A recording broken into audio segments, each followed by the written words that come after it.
Está falando aqui é o professor Bruno de Geografia e na aula de hoje vamos estar falando a respeito das características populacionais da Europa, tá? Vamos falar um pouquinho da sociedade europeia em si, tá? Coloquei aqui que o padrão de vida da Europa tem muito a ver com 4 fatores aqui, né? O crescimento vegetativo, o acesso ao ensino superior, o índice de desenvolvimento humano, né? O IDH, e a desigualdade social. A gente vai estar falando de cada um deles no decorrer dessa aula, tá? Crescimento vegetativo, vamos dar uma relembrada aí no que é, né? Subtração da taxa de mortalidade, né? Ou seja, a taxa de óbitos que tiveram naquele local, né? Com relação à taxa de natalidade, então o número de pessoas que nasceram naquele local. Isso dado no período de 1 ano, né? E a proporção sempre é sobre 1.000 habitantes, tá? Caso o número de nascidos seja maior que o de mortes, temos o crescimento vegetativo positivo. Ao contrário, é considerado negativo. Então, se num determinado local que fez o crescimento vegetativo, né, a gente tem um número de nascidos maior do que o de mortes, a gente acaba tendo um crescimento vegetativo positivo. Caso contrário, a gente tem um crescimento negativo, tá? Coloquei aqui uma tabelinha onde mostra alguns países, né, com a sua taxa de natalidade e mortalidade, né? Se a gente for ver aí, as taxas são bem próximas uma das outras em relação aos números, né? O que eu quero dizer com isso? Na Europa, a gente tem muitas famílias em que a gente tem no máximo um ou dois filhos por família. Então, a gente acaba tendo um crescimento, né, da taxa de natalidade não parecido ou próximo, se a gente for colocar como exemplo no Brasil, onde a gente tem famílias com 3, 4 filhos, né? É comum. Na Europa já não é tão comum, né?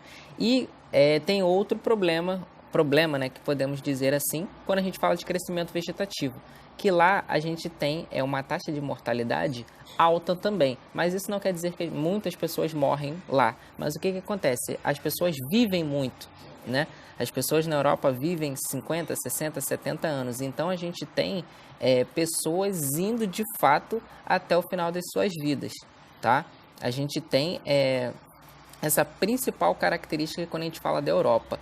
Coloquei aqui também outro ranking, né, que é o ranking da qualidade na educação. Esse ranking é de 2018, tá? Onde mostra a Suíça, né, Singapura, que já não é da Europa, Finlândia, Holanda, Estados Unidos, né, que também não é da parte da Europa, mas a gente vê que grande parte dos países que estão aí são da Europa. Então a gente tem uma qualidade de vida e principalmente na educação muito grande, né? Eles investem bastante na educação, é um pilar muito importante, né?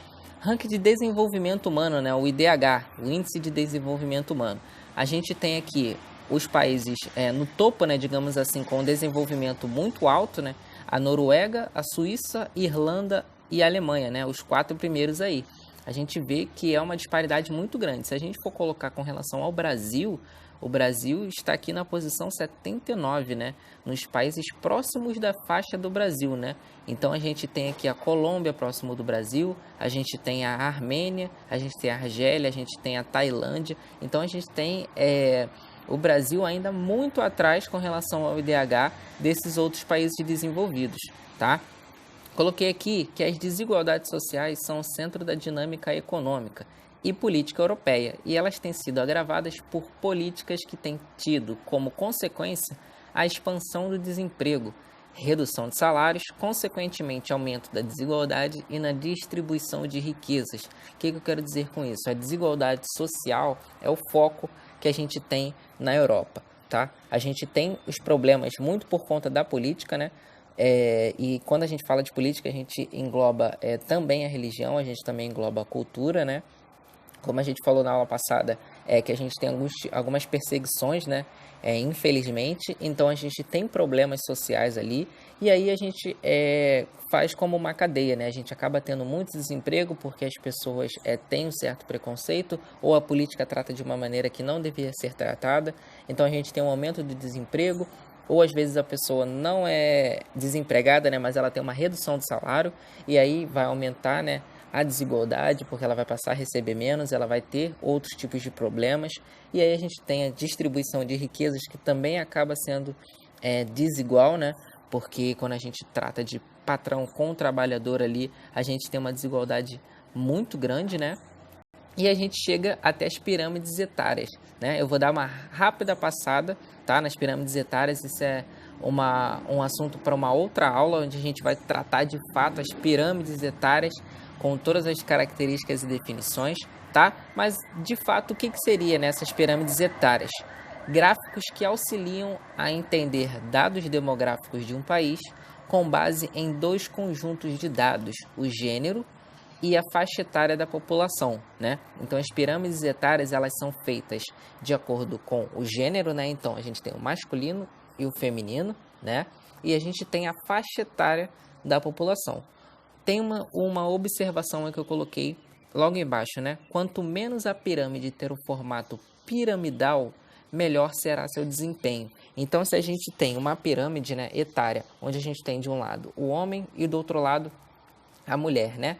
Então, se a gente tem uma pirâmide muito próxima, muito semelhante a um triângulo, a gente vai ver que o quê? Que a base ela é muito longa, né? Então, tem muitas pessoas ali nos níveis baixos e tem poucas pessoas aqui, né?